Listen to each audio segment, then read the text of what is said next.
Dalam pada kita mengenangkan nasib rakan-rakan kita di Pleistocene yang menjadi mangsa kekejaman bangsa Y dan juga rejim mayonis, jangan dilupakan juga tuan-tuan dan puan sekalian, tidak lama lagi harga ayam dekat negara kita ini bakal menjadi harga bangsa Y juga.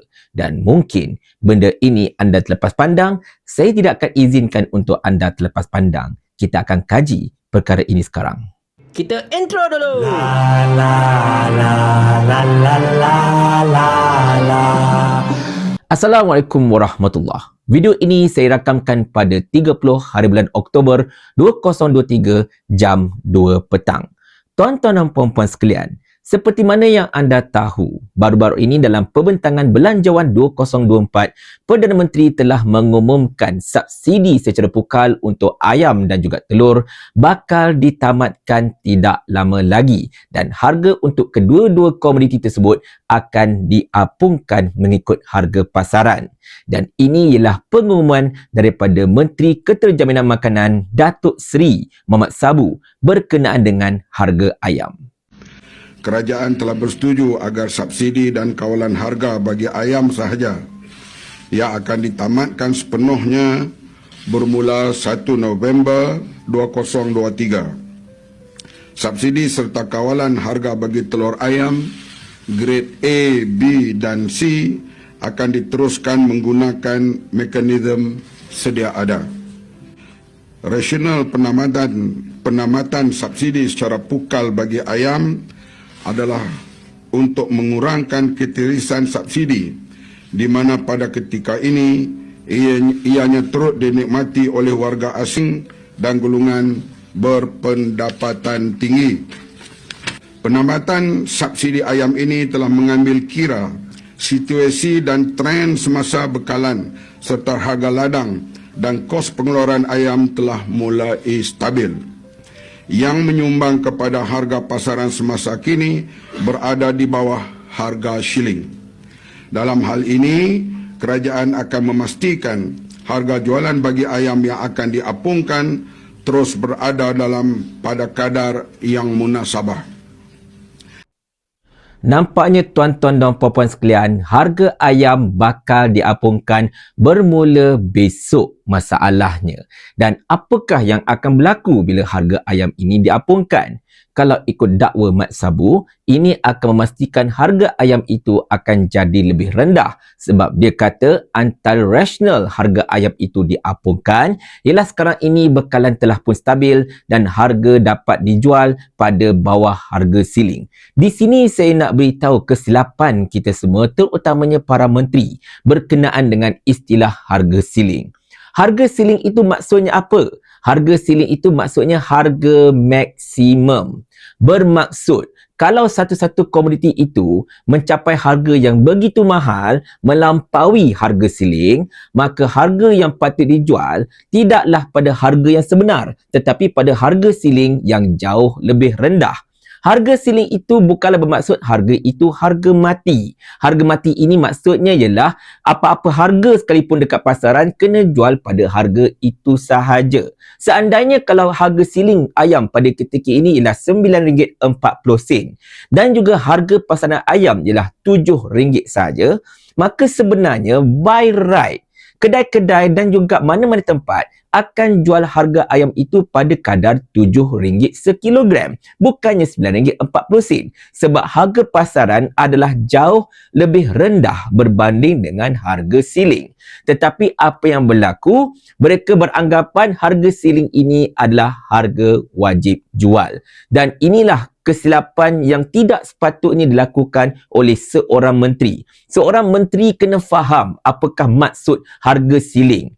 Kita ada dua istilah tuan-tuan dan puan-puan sekalian. Harga siling iaitu harga paling maksimum boleh pergi dan juga harga lantai iaitu harga paling minimum dia boleh jatuh. Dan antara kedua-dua level ini, harga boleh dijual pada kadar apa-apa pun selagi ia tidak melepasi harga siling dan tidak turun mengatasi harga lantai. Tetapi bila menteri mengatakan bahawa harga ini diapungkan kerana sekarang ini bekalan ayam sudah stabil dan harga telah rendah, ini merupakan satu perkara yang sangat tidak tepat dan bersalahan dengan konsep harga siling itu sendiri. Percayalah cakap saya, tuan-tuan dan puan-puan sekalian, bila harga ayam ini diapungkan, untuk sementara waktu kita akan dapat melihat harga ayam yang lebih rendah untuk menutup mulut para pengkritik seperti saya dan juga rakan-rakan saya.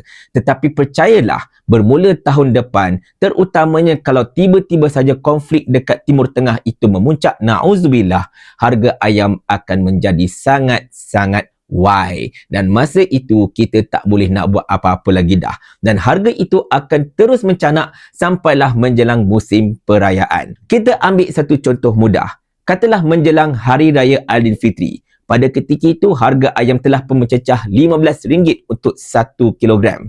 Dan masa itu memang harga ayam akan menjadi sangat-sangat mahal dan kerajaan pun akan meletakkan satu harga siling sementara untuk mengatasi masalah harga mahal ketika musim perayaan. Dan diletaknya harga siling pada kadar RM14 sekilogram. Jauh lagi mahal berbanding dengan RM9.40 pada ketika ini. Nampak tidak dekat situ, tuan-tuan dan puan-puan sekalian? Memang apa-apa pun, celah mana pun, rakyat akan kena. Dan bila Mak Samu mengatakan antara rasional apungan harga ayam ini diperkenalkan adalah untuk mengelakkan ketirisan kerana ketika ini ayam bersubsidi ini turut dinikmati oleh warga-warga asing. Saya pernah buat satu video satu ketika dahulu yang meminta kerajaan tolong kaji kembali sistem untuk mengapunkan harga ayam ini. Sebaliknya, kenakanlah satu levy subsidi kepada para warga asing ini, tak kiralah student ke, expatriate ke ataupun diplomat ke, sesiapa saja warga asing, kenakanlah cukai subsidi khusus kepada mereka kerana mereka juga akan beli ayam bersubsidi dan biar mereka juga ada saham, ada membayar sesuatu kepada negara kita ini untuk memastikan mereka juga terpaksa membayar bagi menikmati subsidi yang ada dekat negara kita ini. Benda boleh buat tetapi mereka tak nak buat. Mereka memilih untuk menghukum rakyat Malaysia hanya kerana kegagalan mereka untuk ada formula mengatasi masalah subsidi yang dinikmati oleh warga-warga asing ini. Kata menteri-menteri mereka ada banyak formula. Mana pergi formula tersebut? Dah campak ke lumbung ke apa masalahnya? Dan satu lagi alasan mengarut yang diberikan oleh Mat Sabu ialah benda ini iaitu subsidi ayam juga dinikmati oleh orang kaya-kaya. Masalahnya, apa isu bila subsidi barang-barang dekat negara kita ini dinikmati oleh orang kaya-kaya? Orang kaya-kaya ini membayar cukai dengan banyak.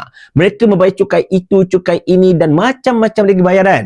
Segala benda cukai yang dikenakan dekat negara kita ini dikenakan kepada mereka. Mereka membayar lebih. Jadi mengapakah mereka selaku pembayar cukai yang terbesar dekat negara kita ini, mereka pula tidak dapat menikmati duit cukai mereka sendiri. Jadi itulah yang menyebabkan ketidakadilan dalam sistem yang cuba kerajaan tonjolkan pada ketika ini.